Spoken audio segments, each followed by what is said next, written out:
it is I, your favorite certified freak of the week, Janika Jewel, aka the Nomadic Nympho, and today is fucking special. Not because it's the day of love, but because it's the anniversary of my first ever YouTube upload. 4 years ago today, I decided to take a leap of faith and bring all of this to you. So in the spirit of tradition and life coming at you fast and just full circles, I will be filming on this today. Before I get started, I just wanted to thank each and every one of you for venturing on this inconsistent journey with me. And if you're new here, I'm extending gratitude to you as well for finding something that resonated enough with you to make you stay, and for choosing to unearth what sexual liberation means to you, and also allowing me to be your guide in doing that. Despite my sporadic uploads, my analytics are on the up and up, and believe me when I say that not a single one of you goes unnoticed, because I check them every day religiously. I'm still so overwhelmed every time I get a new follower, a new like, or a new comment, because I just can't believe that you folks are choosing me. You're choosing to engage with my content, and you found something that you liked enough to make you stay. And I already said that, but I just want to say it again because I really appreciate it, and it means the absolute world. So thank you, and welcome to the wave of certified freaks. I am so thrilled and honored to have you here. As I already mentioned, and you're probably well aware, today is the day of love, which means your timelines are being flooded by flowers, cards, and candy. Thank you, Usher, and all of the Eurocentric hallmark things that make today exactly what it is. And through that, you're probably being reminded of how #forever alone you are. Throughout the course of the last 4 years, I've been through a couple heartbreaks and many a dates, which has allowed me to create a list of things I love not only about myself, but my spells of singlehood. And it's through this video that I hope you're able to implement some of these ideas into your own journey of self-appreciation and solitude, and that we can collectively move away from this idea and this pressure that society has placed on us to be in relationships. One of the huge pieces that has been so helpful for me is greeting and paying homage to love and admiration as it emerges within me. It's so easy to fall into this trap of self-loathing, especially today, and feeling like you're undeserving, you're undesirable, like no one loves you, like you're incapable of love, and like you'll never be loved, blah, blah, blah. Shut up. Stop it. Your ability to admire entities and individuals outside of yourself denounces that belief, and it tells that little voice inside your head that you are in fact worthy. The way you're awestruck by a sunset, the way you love hot showers and appreciate being able to curl up in your bed after a long hard day at work, or being soothed by a warm beverage as it caresses you internally, is indicative of the love that cascades through and around you. It validates the fact that you are a vessel for cosmic and celestial love, and the absence of a partner or partners shouldn't undermine or diminish your essence and validity in this world, and I never want you to forget that. This piece was really hard for me to live into, and it took a long time to get here, but it's this idea of getting comfortable being uncomfortable alone and in times of solitude. I had to really investigate where my need for companionship was stemming from. And I encourage you to do the same. Is it something you were deprived of, that you're yearning for? Is it something that you've never really had the opportunity to experience, so you're leaning into curiosity? Is it out of boredom?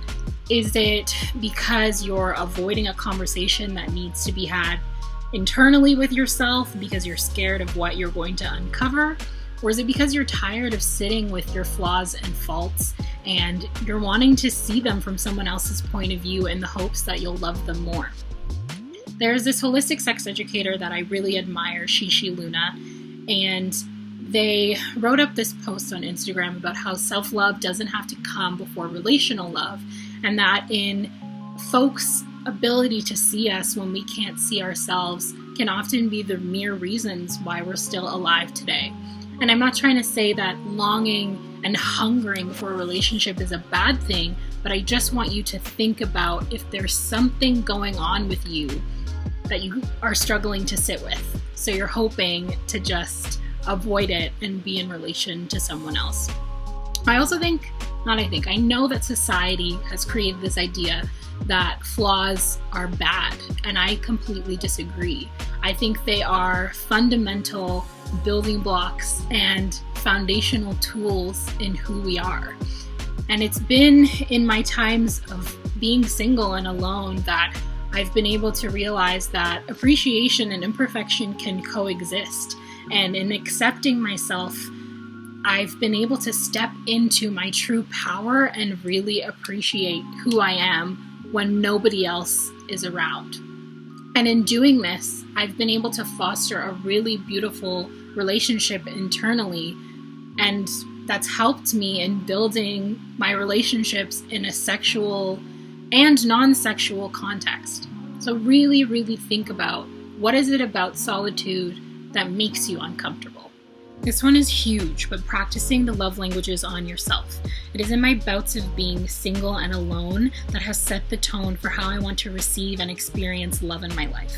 And it's also helped me to navigate the relationships that exist in my world, and knowing when to walk away if it's not fulfilling or if my self-worth isn't being measured up to. So that can look like quality time, taking a bubble bath, reading a book, journaling with some candles, physical touch, getting a massage, doing your hair, dancing, masturbating, words of affirmation. I set out 365 reminders on my phone so that every day I get just a little piece of affirmation, obviously. So reminding me to sleep, reminding me that I'm beautiful, reminding me to set boundaries, acts of service, booking a car wash, cleaning your space, making your bed, or gifts. Buying that thing that you've always wanted, getting yourself flowers and candy. I've been doing this a lot in quarantine where I completely forget that I ordered something and then it shows up and I'm elated because I love getting gifts. And I think it's completely okay to spoil yourself, because in these times when we're single and seeing everyone be showered with gifts, why can't we do it to ourselves on our own accord? Because you're just as deserving as someone else who's in a relationship. The last piece I want to leave you with is to date yourself. There's something so intimate and empowering about frequenting spaces that are marketed towards groups and couples. So that's going to dinner alone, taking yourself out to the movies, just being okay with being out in public and not feeling embarrassed about it. There's so much beauty in that. And it's gonna take a lot of time, but the more you do it, the better it's gonna feel. And sometimes when I take myself out for dinner, I'll leave my phone number on a little napkin with a kiss for the waiter just to feel a little bit romantic. But there's nothing sexier than walking up to the hostess podium and going, "Dinner for one, please." I love it. You have to try it. Start small and expand on it. That is all from me today, your favorite certified freak of the week, Janika Jewel, aka the Nomadic Nympho. Thank you for rocking with me for the last inconsistent 4 years. I appreciate every single one of you, and I'm sending you all the love that I have beyond today. And I will see you around the globe somewhere soon. Stay freaky, love yourself, and remind yourself that you've already won, and you are not a half, you are a whole being capable of infinite possibilities. And I love you. Bye.